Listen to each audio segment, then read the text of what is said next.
start the meeting here. Well, thank you everyone for joining our November Ag Economic Dialogue session. We're glad you're able to join us today for the presentations that we have going. I'm Heather Gessner, the Livestock Business Management Field Specialist based out of the Sioux Falls Regional Office. Today we have joining us Matt Diersen and Jack Davis. They will be giving our presentations today. So in order to give them the fullest amount of time possible, I'm going to turn it over to Matt and he can introduce his topic and take it away from there. All right, good morning. Thanks for joining us today. I've got a few things I'm going to kind of run through this morning. Most of them deal broadly with the feeder cattle price slide. So I'm going to start sharing my screen here.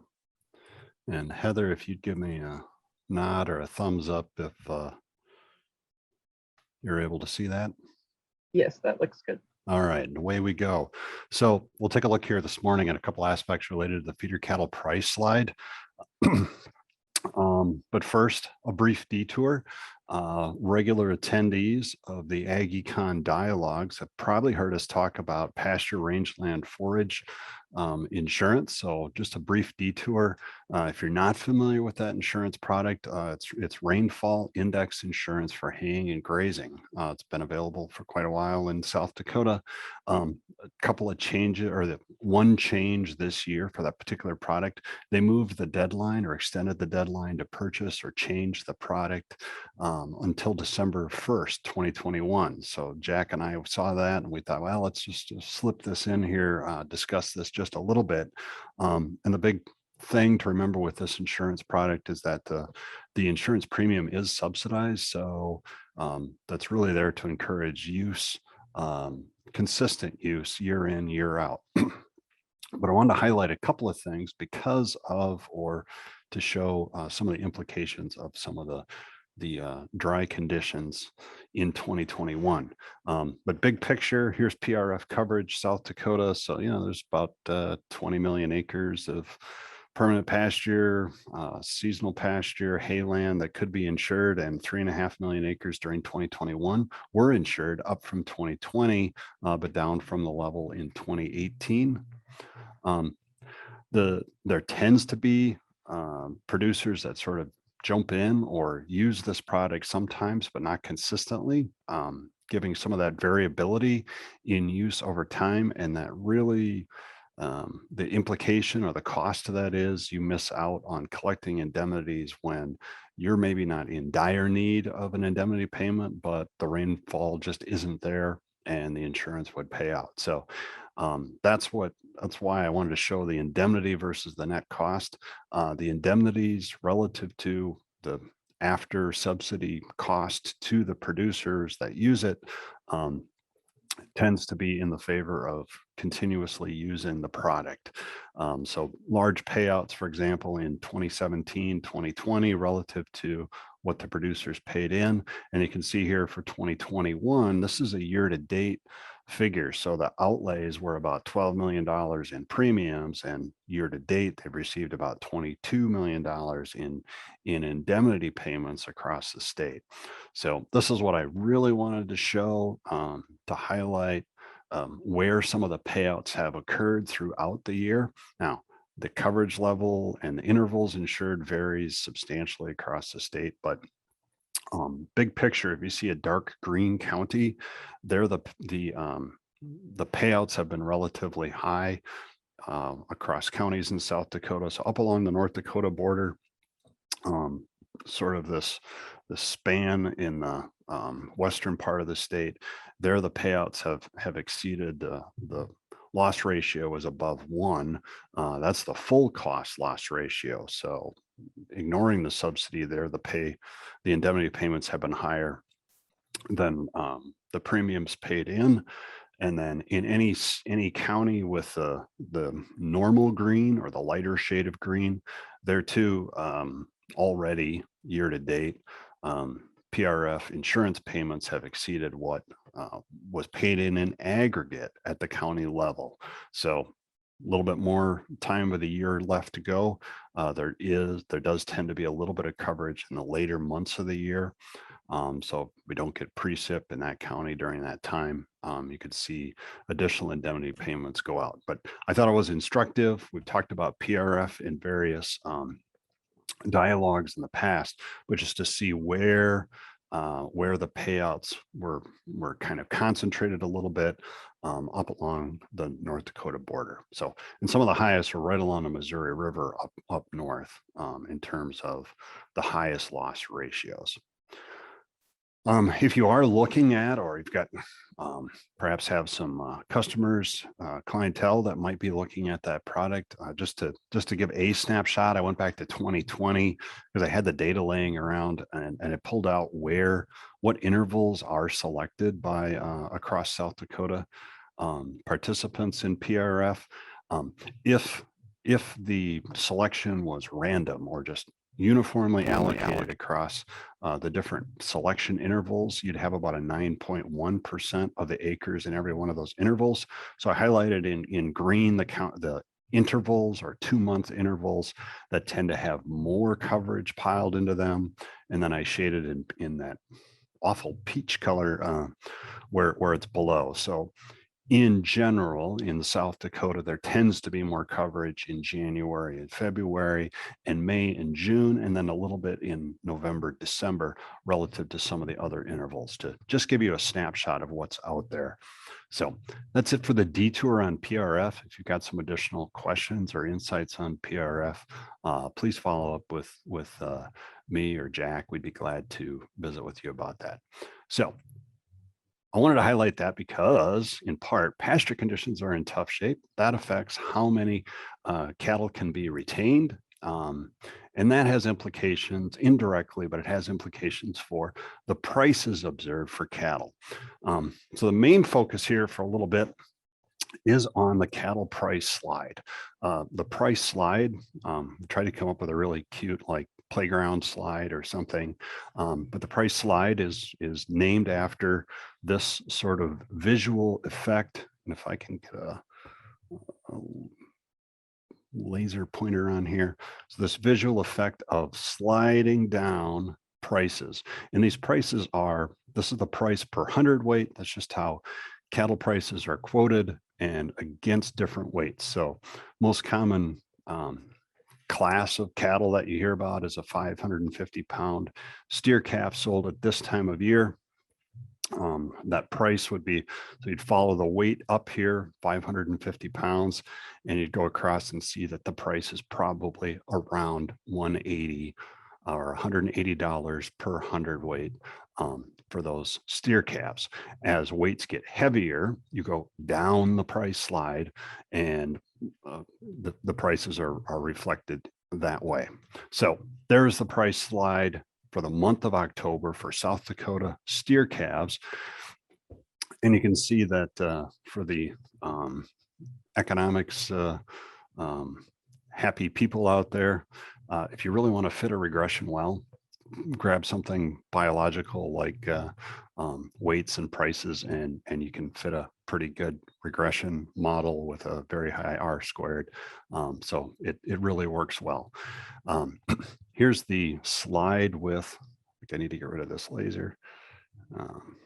Here's the slide for heifers. Heifers are normally discounted relative to steers, and they don't get quite or they get a bigger discount at lighter weights. Once steers and heifers are in the feedlot or headed towards finish, you get a very small price differential between steers and heifers.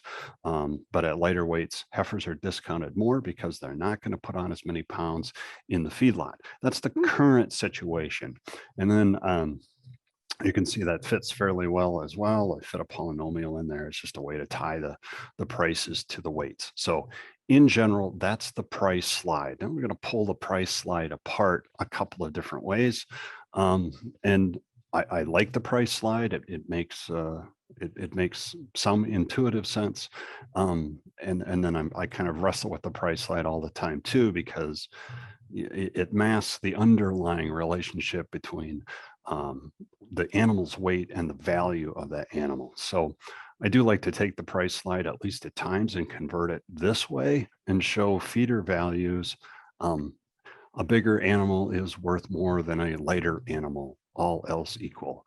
So here too, we can just see that here's the weight of different feeders. So the 550 weight steer, we can go up the weights here. So let me get my laser back out again. We find the 550 pound steer.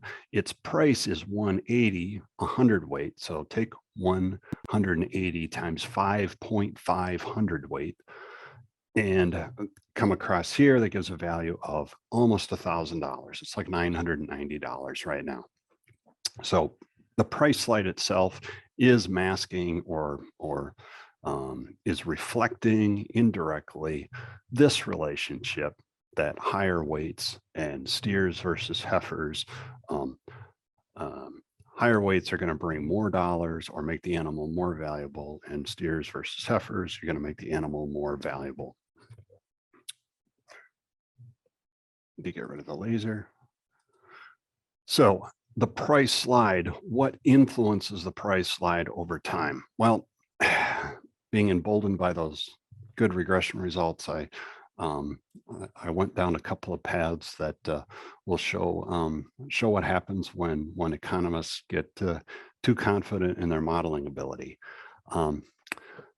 Big picture, with the range and pasture conditions across the United States, this feeds into feed availability and prices across the United States, especially the further west from here that you go, or further southwest from here that you go. Pasture conditions are in bad shape, and that's going to limit the amount of expansion or just limit expansion that would happen in the western half of the United States, limiting the demand for replacement heifers, for example.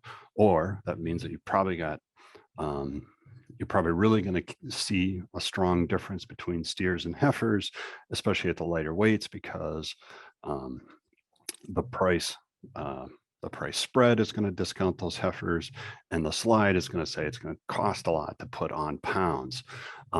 So I thought what would be really fun would be to isolate the price of corn and see just how the price of corn in South Dakota relates to the price slide from 5 weight to a 7 weight. So I isolated the price slide and I pulled out the historic November price of corn, and you get a relationship that looks a little bit like, well, whoops, forgot the order of my slides. Here's last year, just showing the price slide is not constant. So last year, the price spread was more narrow between steers and heifers, and the price slide itself was sloped flatter. So we had lower corn prices a year ago and lower feed prices a year ago compared to this fall. And that affects the slope and the spread in the price slide. Here's that corn and the historic corn price and price slide relationship. So years when the price of corn is $1.50, years when the price of corn is $6.70, and every time in between, you can see that the price slide tends to be 5 to 10 cents. So that's why any AMS sale report, you're going to see price slide listed, generally listed around the 5 weight and 7 weight, the feeder reports. You see a price slide in there to do the last minute adjustment, 5 to 10 cents.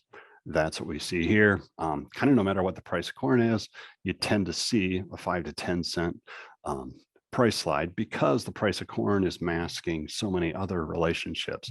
The price of hay, the relative value of live cattle, any expansion, contraction activity that's going on that also influences the slide. But did want to point out a couple of price extremes. So here, the $5, $6, I believe I tried to fit a regression to this. So R squares go from 0.99, really great on some of the price slide and weight relationships.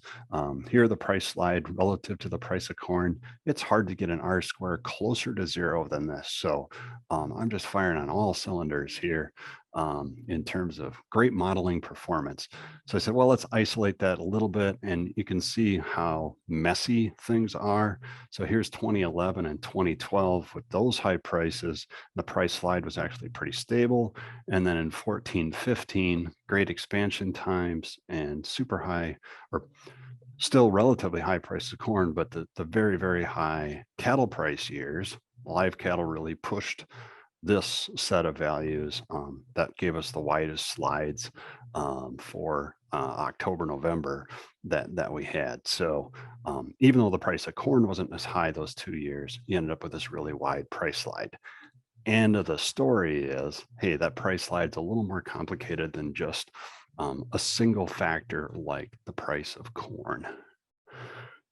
The other thing that happens or kind of influences this, I pulled this out because it's a new price chart available from the LMIC showing the heifer mix on feed quarterly. These numbers are just in a cattle on feed report, but they've got them pulled out here in a nice chart. You can see here recently that as we get through the 4 quarters of 2021, that heifer mix is going back up. So nationally, western half of the US having a tight feed situation, poor pasture conditions, that's pushed heifers that could have been held back, retained, pushed those heifers into the feeder market and landed them on feed. So that heifer mix, I thought, well, let's take the data from 2009 through the current year, pull those out. So we've got the feeder cattle.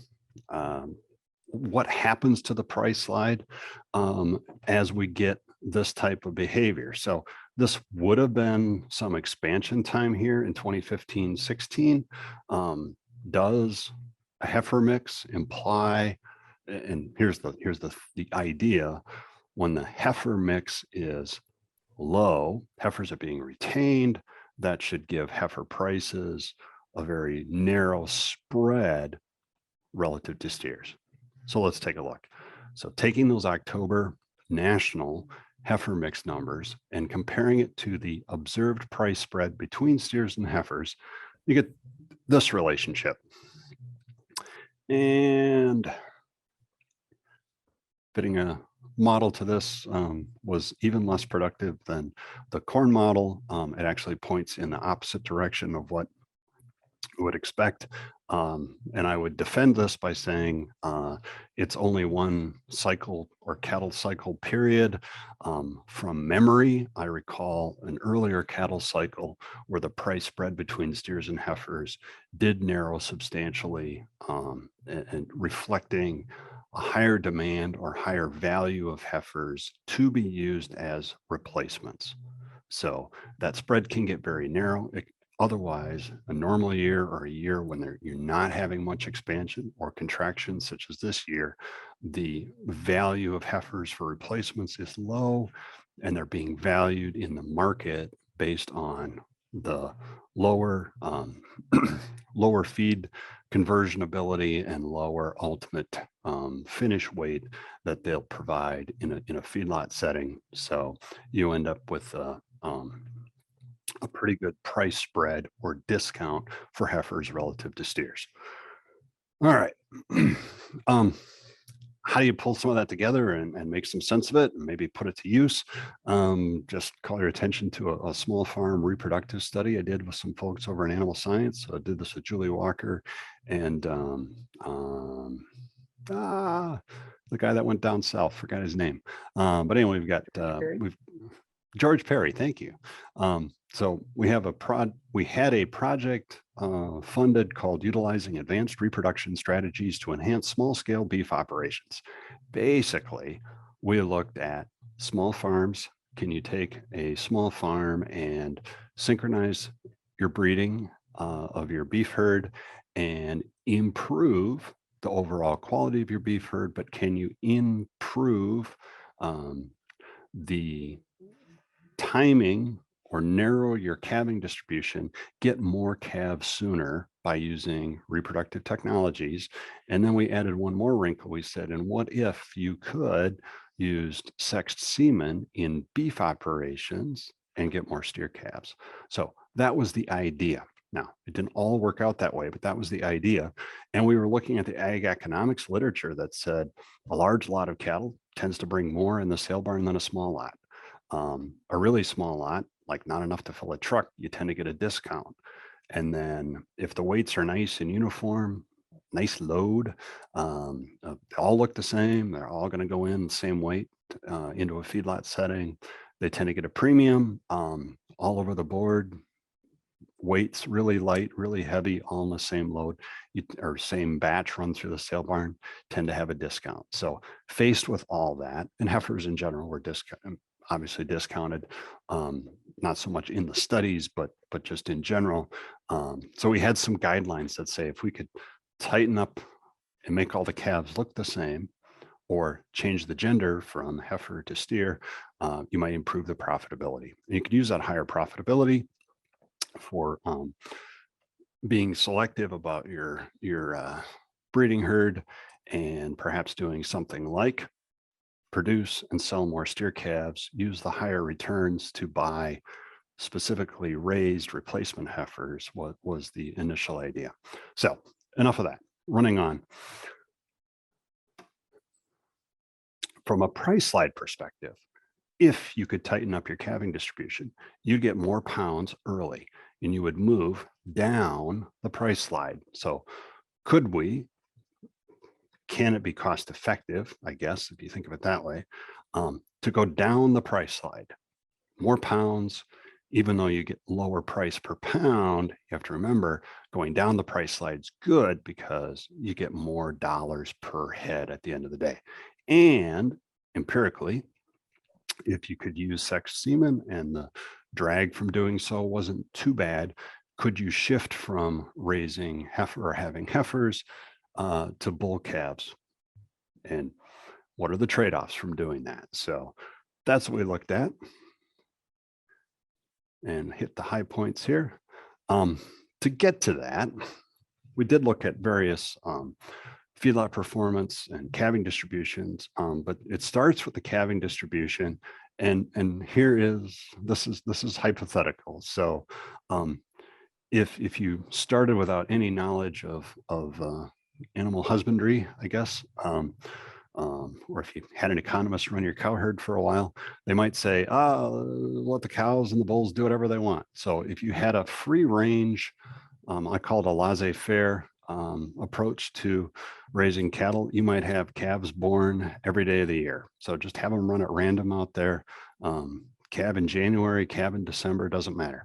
If you did that with 100 cows, you might have 80 that kick out calves by the end of the year. And this would be a uniform distribution of calving kind of every day of the year. So that would be one scenario.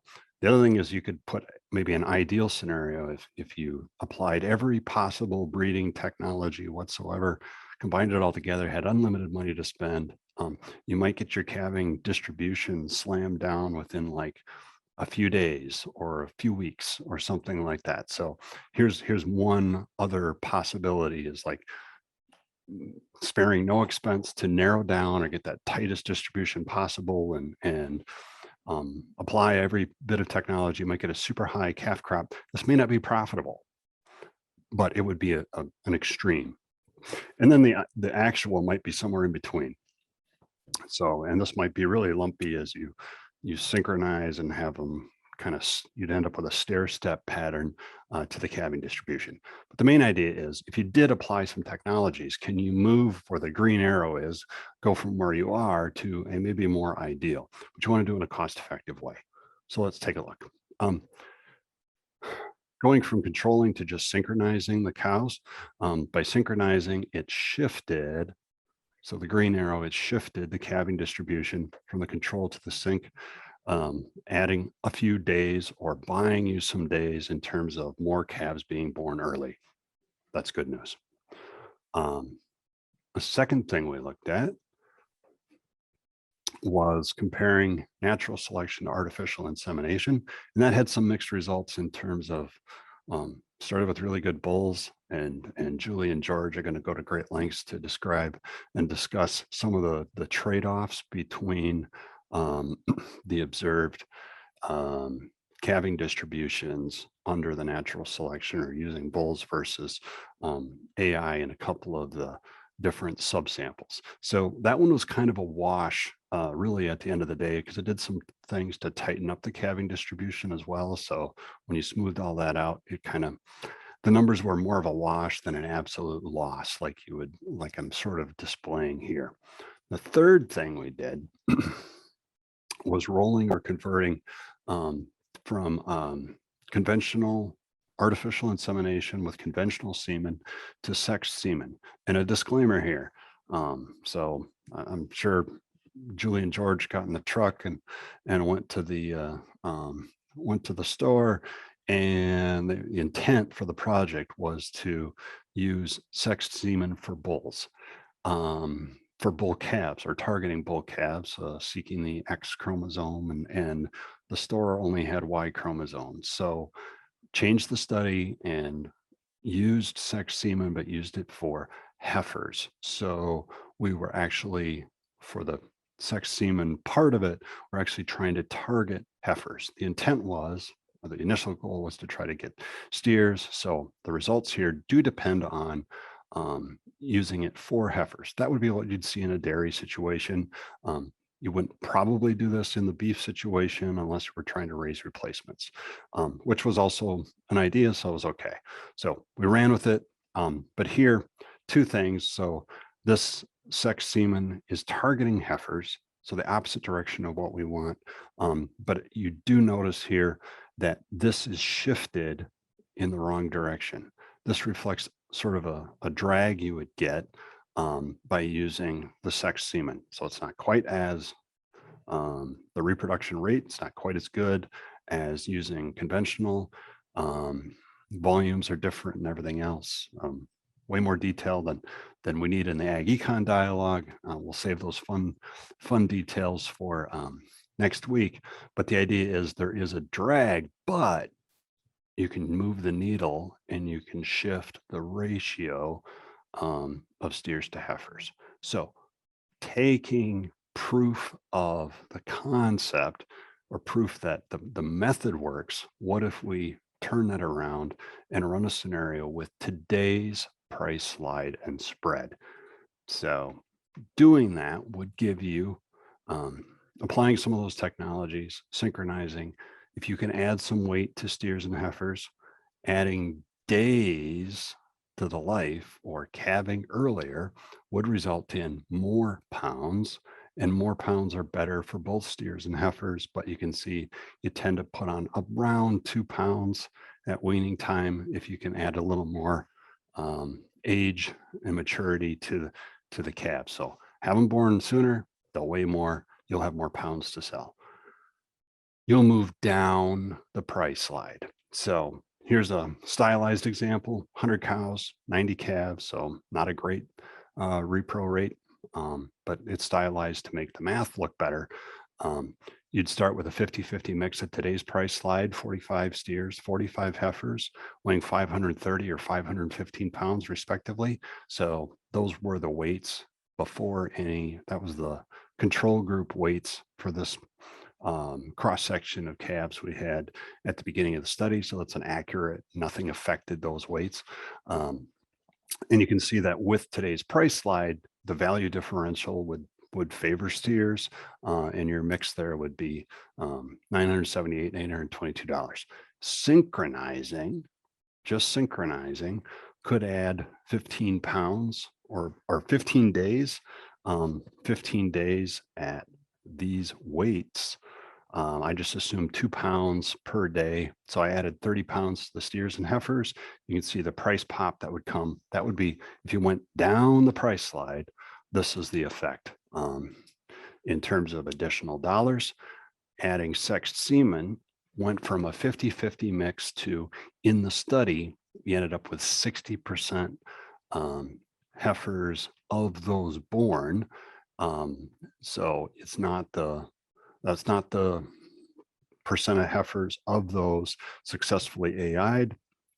That was a little higher, but when you have to use a cleanup bowl and stuff afterwards for at the herd level, you end up with more like a 60% shift from to your preferred gender.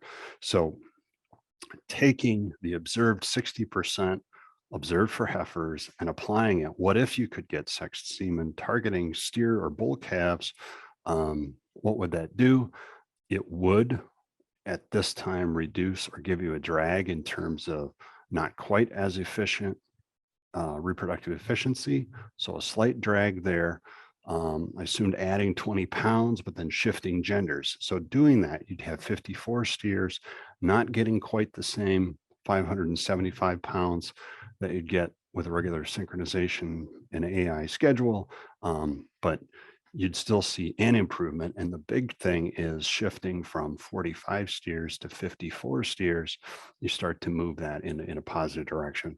Bottom line, it was coming in at around $30 a head differential, which is a starting point for the discussion. So if you'd like some more information, as I'm running out of time, maybe visit with myself or Julie Walker. We are doing a more detailed program on the whole study on Tuesday, November 23rd. There's some of the basic details, but Julie and George will run through some things, and I'll be circling back and going into this in some more detail on Tuesday as well. But I wanted to show you an example of the price slide and spread and that nice application right now. So if you got follow-up questions, encourage you to contact me there. And then here's our normal extension disclaimers. Okay, thank you, Matt. Anybody have a question that they want to ask now, or holding off until the end gets a little tricky because Matt has to leave to go to class? But if you want questions or more information, that Tuesday meeting would be one of the best ways to get all the information on this project that he discussed.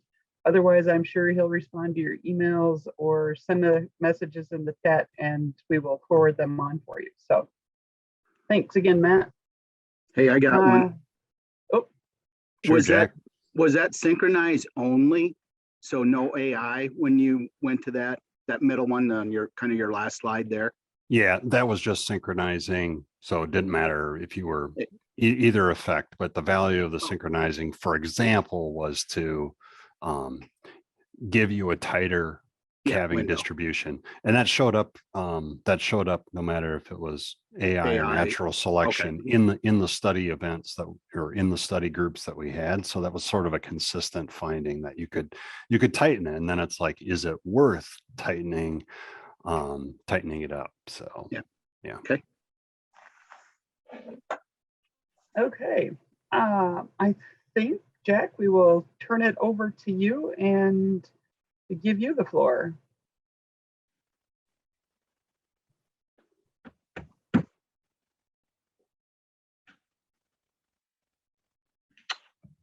Okay.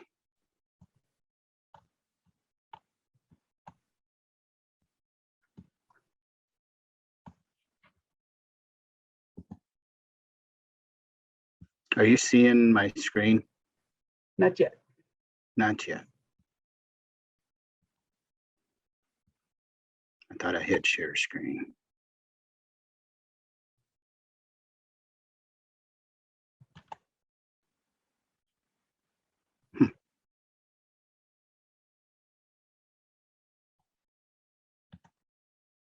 Oop, now we have Now it's starting. Screen sharing starting. We see your browser. There it comes. It's coming. Okay. That was different. This is something new and exciting every day at the Ag Dialogue. I guess so. Every time. Okay. Your slides are showing now. Okay. So. Well, good morning.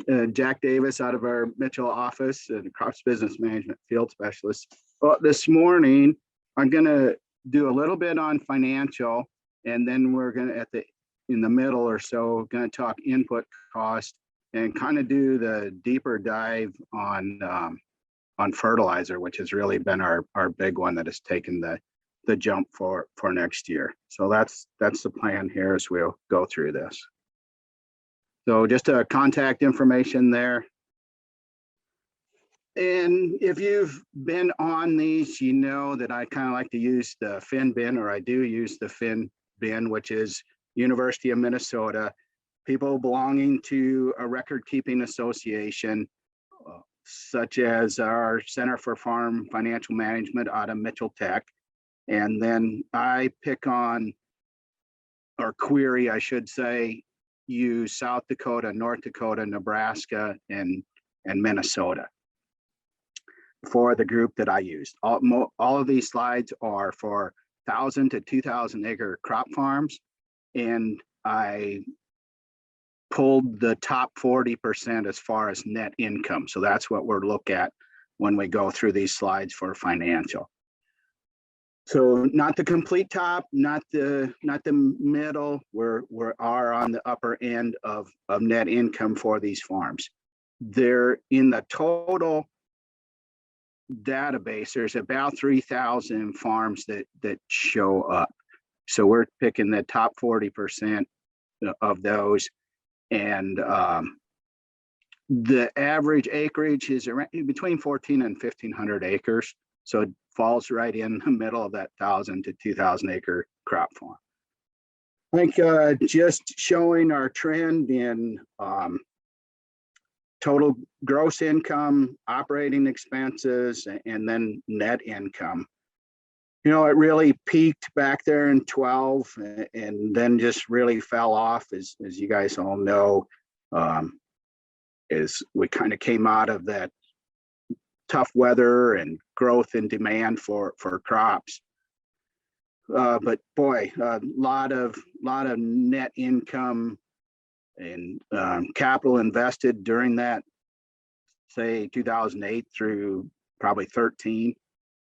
And now we're kind of getting back up there. We're a little better. Net incomes for these running around 300 some thousand on these farms this last year.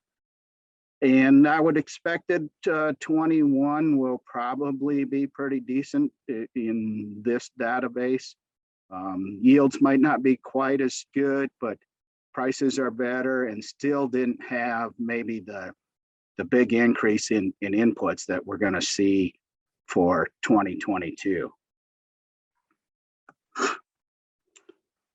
So just showing kind of a cash flow situation, taking net farm income and then capital expenditures and family living withdrawals.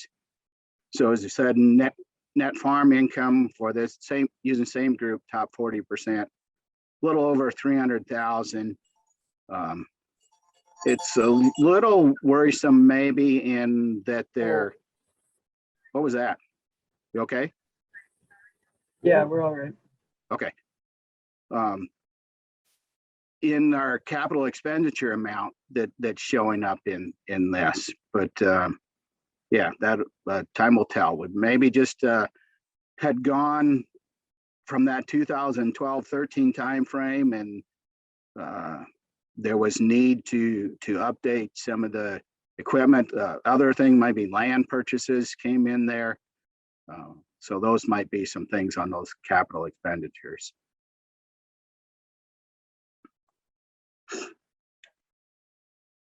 Looking at current ratio, has improved and is pretty decent, right at that 45% on the current ratio, and again just showing net farm income with that.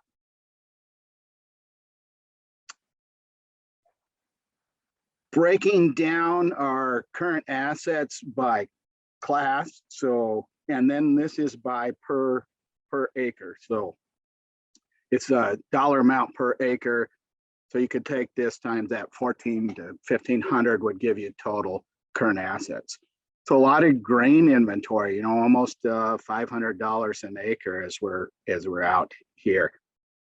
And if we're thinking of our end of 21, if inventory was the same, gosh, it's going to be a dollar a bushel on corn, at least higher than it was last year, maybe $1.50. So on paper anyway, right now, our inventories then December 31st, if we'll hold the same to 2020, we'll have a good increase in our current asset value. The green line is cash, the PPE is prepaid expenses, and then accounts receivable is the AR.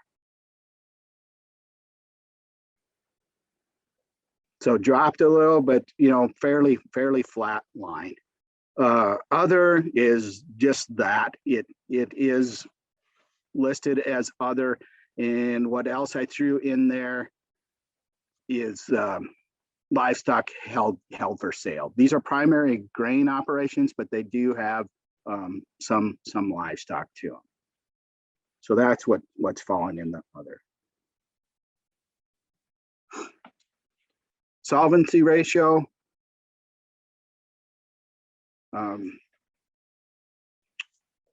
Our debt to asset is what I'm looking at. That's climbing up there. That's taken a pretty big jump, and we saw that capital expenditure amount. So probably borrowing a little heavier to do some of those capital expenses.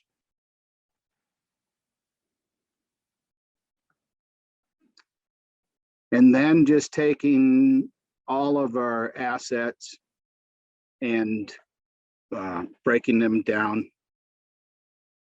So long term, and again per acre, as I'm pointing at my screen, that doesn't help you guys. Per acre,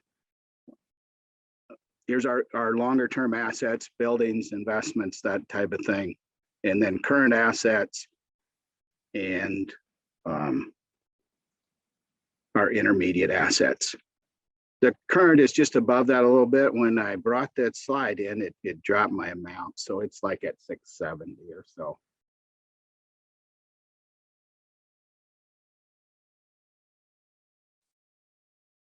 And just a little different look at it, debt to asset ratio by age. And I think this is just intuitive of what you would see. A little higher on the younger age at 31 to 40, and then that debt to asset ratio just kind of keeps dropping. And of course, for the older people, I had to put it in twice. Make sure they could hear that.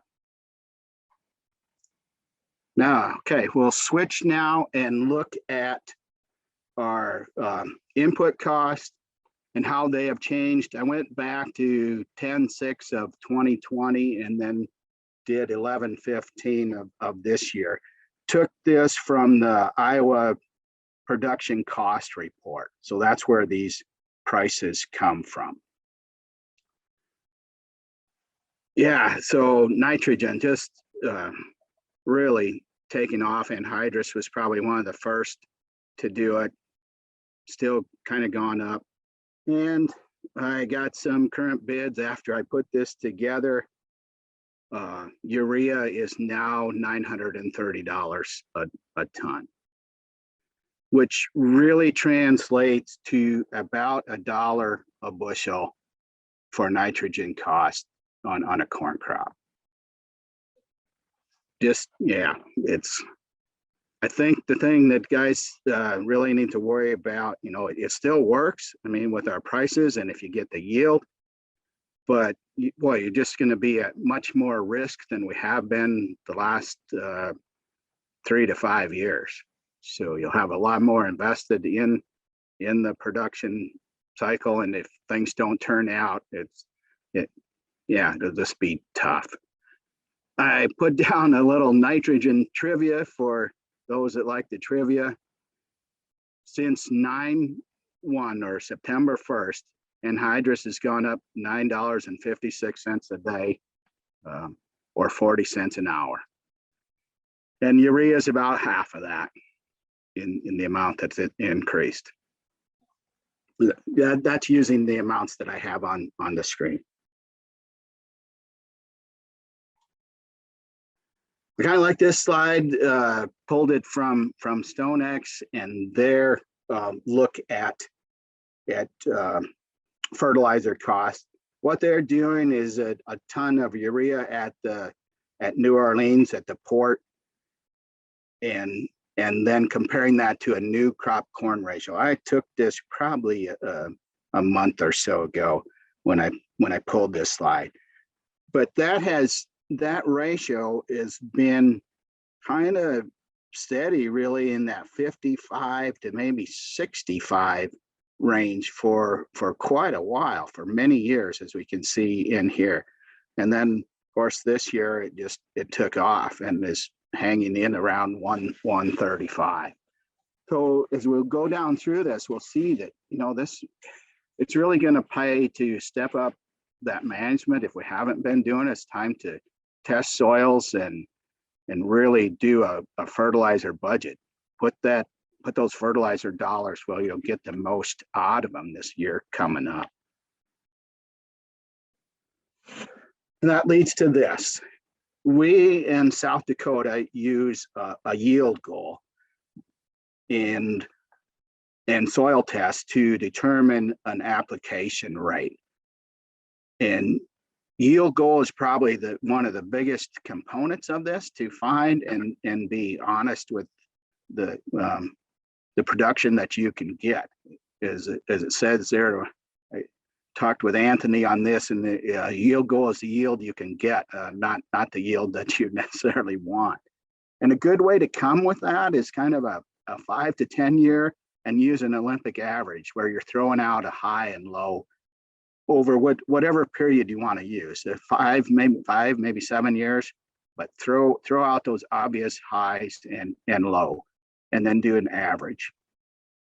What that you add on a certain percent of that for technology improvements, and that's technology in maybe planting equipment, the seed. You know, they're always making improvement in that, or sure trying. So add a little bit back in for that.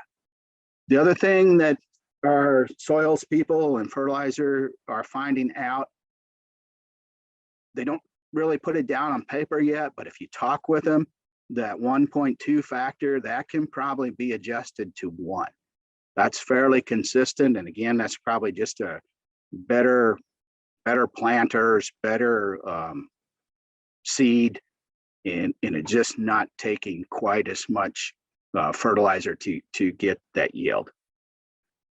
And take account to then adding in a legume credit.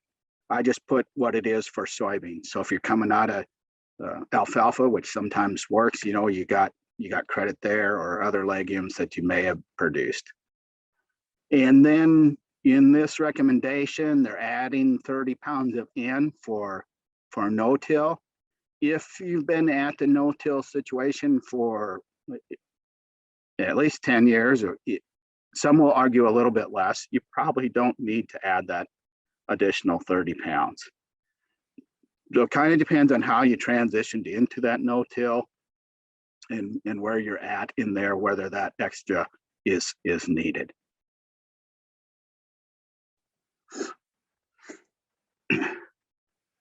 Going to show a series of slides here where they have done the yield test using varying rates of nitrogen. It was done on 56 sites from 94 to 2018. And don't get hung up on all the stuff that's going on. I just want to show that, you know, there's more response in the beginning part, which you would expect as you start to add that nitrogen. And it really does hit a point of, for econ, diminishing returns. And just, it does not make sense to go beyond that point. It just costs, and especially when our prices are high, it just costs too much, and it's not worth it. So you hit that flat part of a curve, and you really probably in nitrogen, you're probably better off to err to the left of that versus trying to get out towards a peak before it falls off.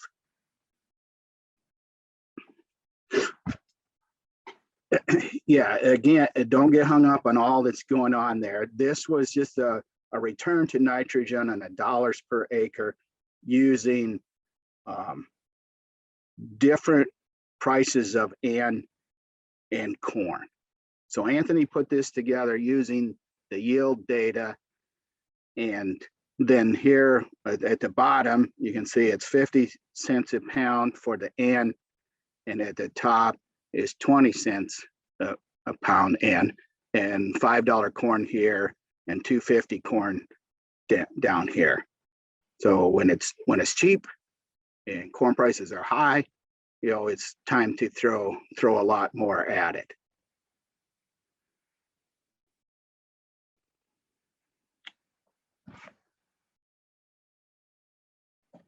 And in this one, we're doing holding in at 40 cents and then varying the corn price.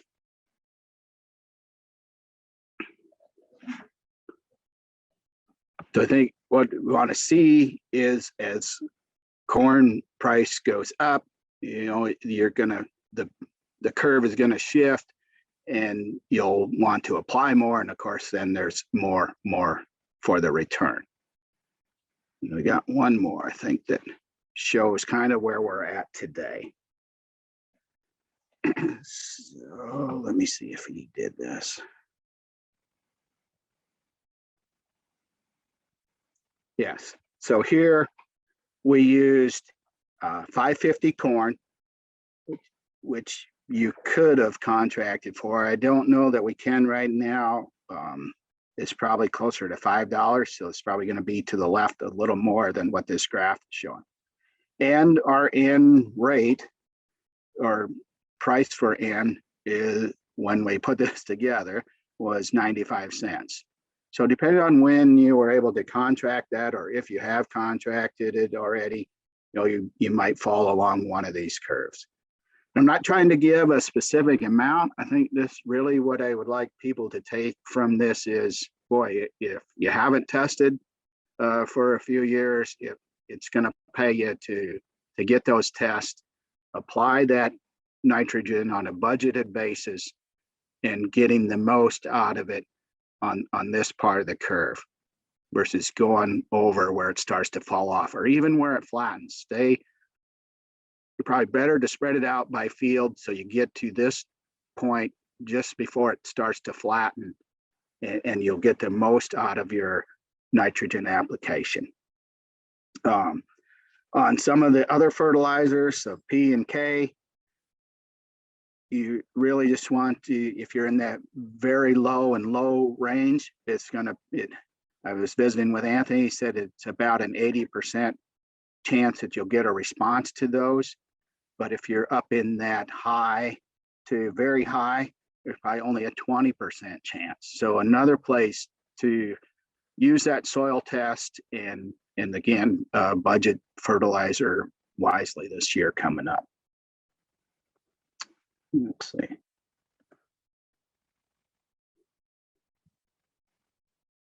Okay, slide.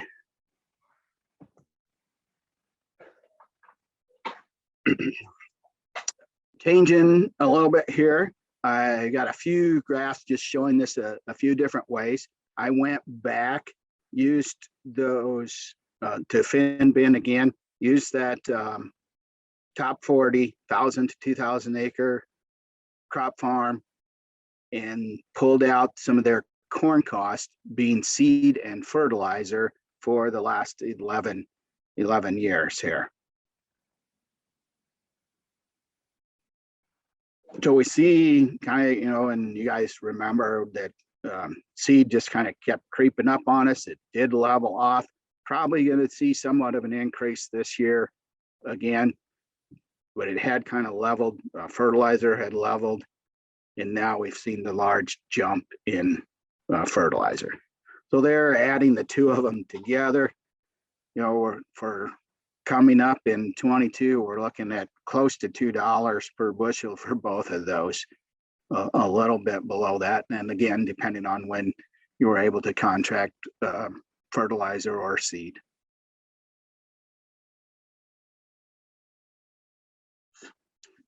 I thought it'd be interesting to throw on top of that what was the price per bushel that those in this group received during that time frame.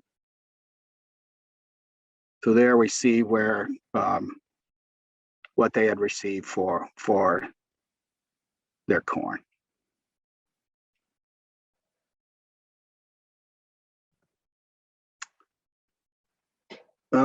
Just redid crop budgets again, bringing in those higher costs. Probably looking at a 35% increase to do corn in the eastern part of the state and higher productivity in the central part of the state. So about a 35% over last year, and soybeans almost about the same, maybe 40% increase to do soybeans.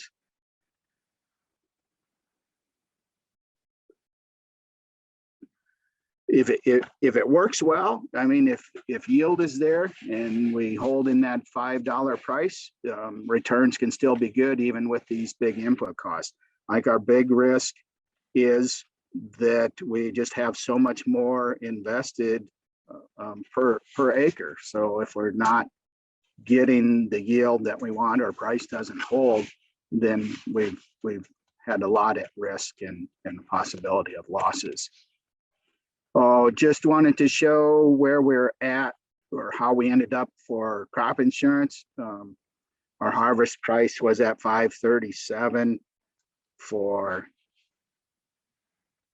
corn and $12.30 for soybeans. I did go back and look then to see what they were in 11, 12, and 13.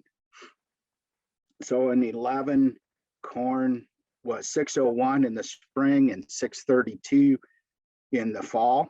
In 12, corn was $5.68 in the spring and $7.50 in the fall.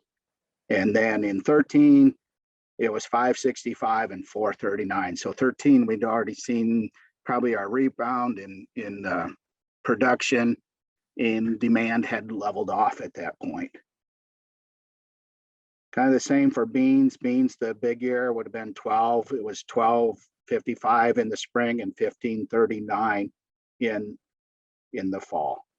In 13, both were at $12.87 for our crop insurance prices. And in 14, then beans had fallen off.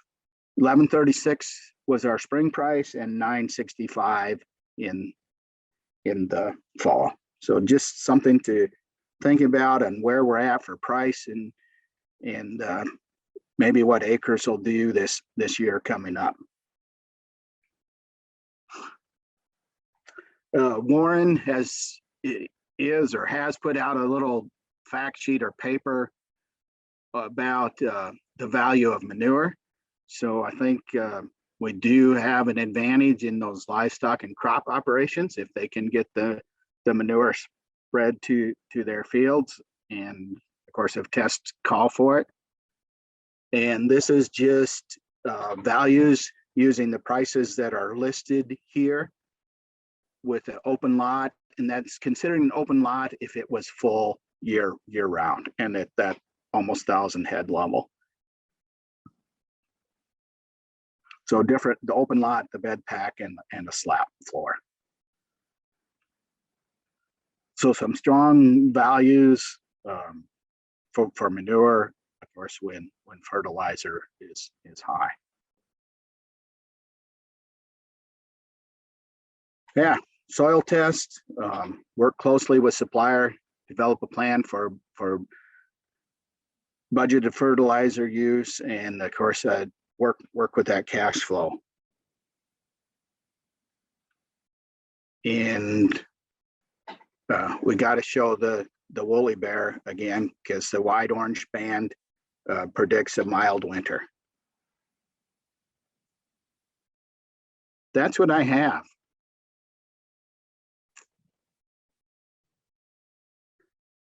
Okay. Thank you, Jack. Does anybody have any questions at this point for Jack?